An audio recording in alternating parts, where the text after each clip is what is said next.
10 things most humans can't do. All individuals are different and unique in their own ways. In fact, specific people have specific skills that may possibly amaze you. These include things that you may have never thought about or figured were even possible. Some folks can't do things as easy as wriggle their ears or raise one eyebrow. But believe it or not, there are a few handpicked that can.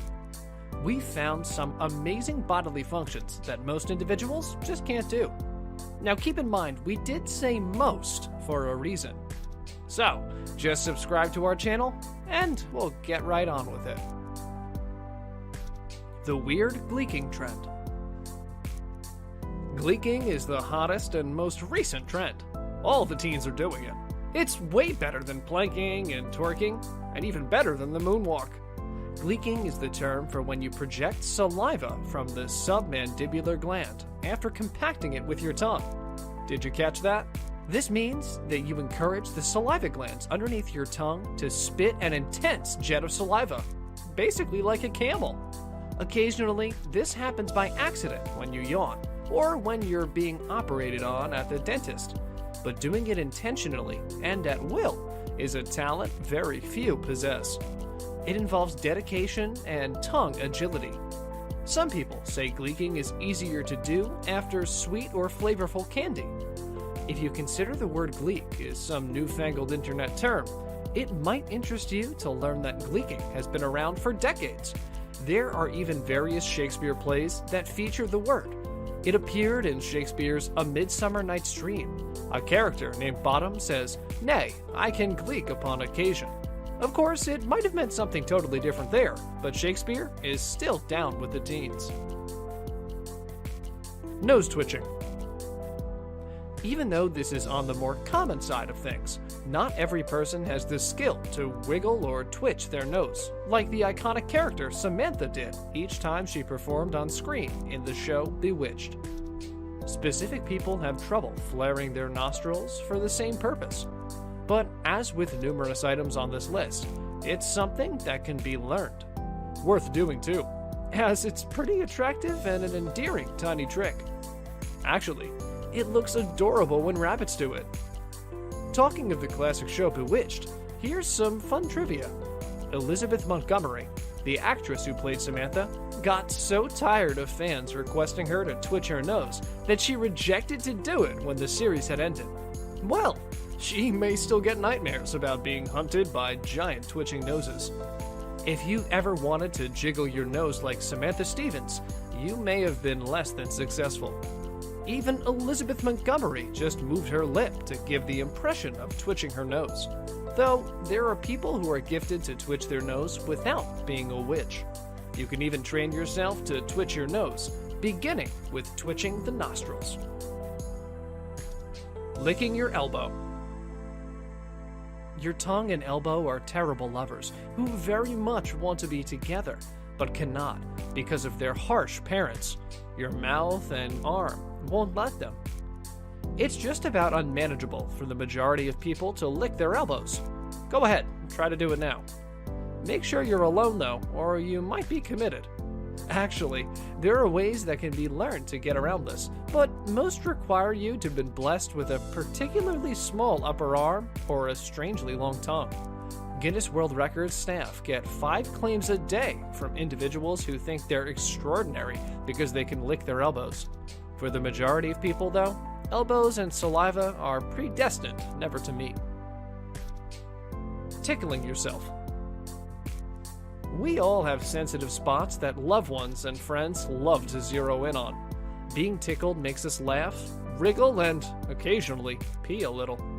And if you're anything like that, it makes you instinctively punch and kick anybody within reach. Being tickled is one of the very vulnerable states that we could find ourselves in, but unluckily, you're out of a blessing if you want to have a decent, clean solo tickle session. On paper, it might sound cool to do, but in practice, it's near impossible to honestly tickle yourself to the point of laughter because you will always brace for the touch. This is because of a part at the back of the brain called the cerebellum. The cerebellum plays a part in monitoring actions, and studies have revealed that it can predict feelings caused by your own movements, but not somebody else's. Unless there is a disconnection between you and your unconscious mind, your touch will always be predicted. Therefore, for the majority of people, it's nearly unmanageable to tickle themselves. This is because tickling is all about the art of surprise. Your brain picks up on the feelings that cause moments of tickling and controls it before it shakes you. Still, it's not impossible. People with schizophrenic-like personalities are able to tickle themselves due to their brains not realizing that the feelings are voluntary. Entire fist in mouth. People who can fit their whole fist into their mouths are a rare anomaly. For most, it's a near unmanageable feat. The majority of folks can only get half or hardly a quarter of their fist into their mouths. Seriously, they've done studies on this matter. Effectively fitting your complete fist in your mouth usually needs both a large mouth and small hands. Yeah, kinda like a T-Rex. Though this trick has a considerably sexual connotation, babies are the ones who try to do it the most, generally when they're teething or noticing their body parts for the first time. If you're not sure you can pull this off, it's best not to try. Getting your fist trapped in your mouth is kind of frowned upon by the staff at your local emergency room. But if numerous people have told you you're irritating or that you talk too much, then you might want to learn how to do this. Go on, start working. Sneezing with open eyes. You know that crazy sensation you feel when you're about to sneeze? It's like a particle cannon charging in your nose, organizing to obliterate everything in its route, and always looks to come about when you're anywhere quiet or crowded, like a library or jam-packed train carriage. Have you ever observed that the devastating majority of humans sneeze with their eyes closed? Pay attention next time you sneeze. It's nearly impossible to blast off a spread fire of mucus with your eyes open. One common schoolyard theory is that this is to avoid your eyes from popping out, which truly happened in one surprising case in 1882. This phenomenon is called eyeball subluxing.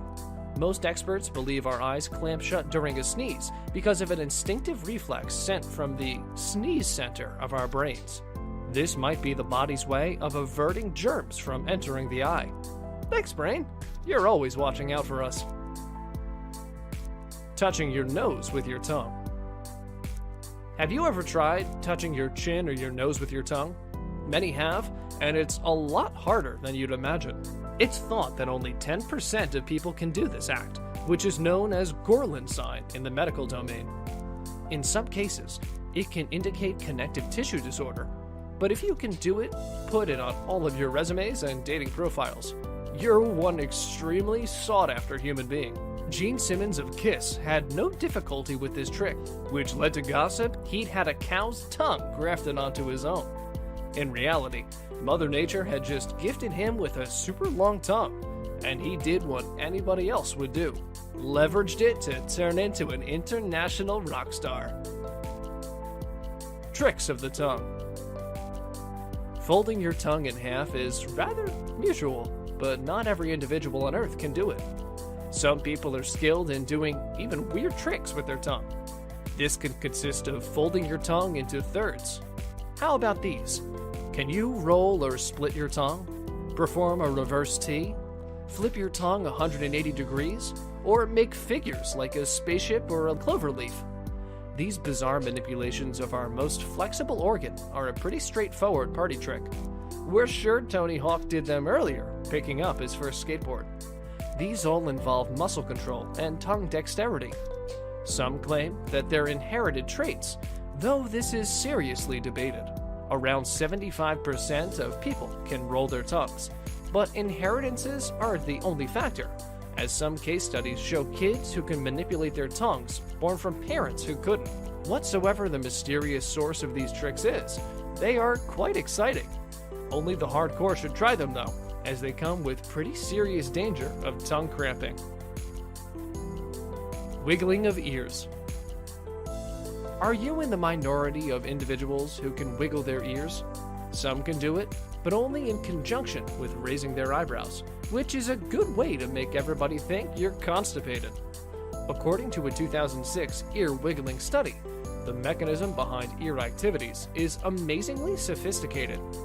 Unlike most other facial muscles, ear muscles possess their own accessory nucleus in the brainstem.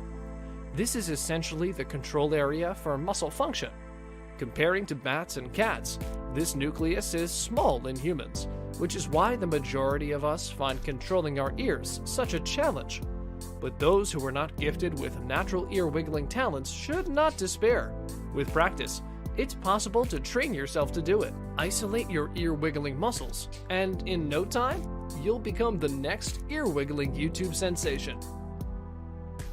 Raising one eyebrow.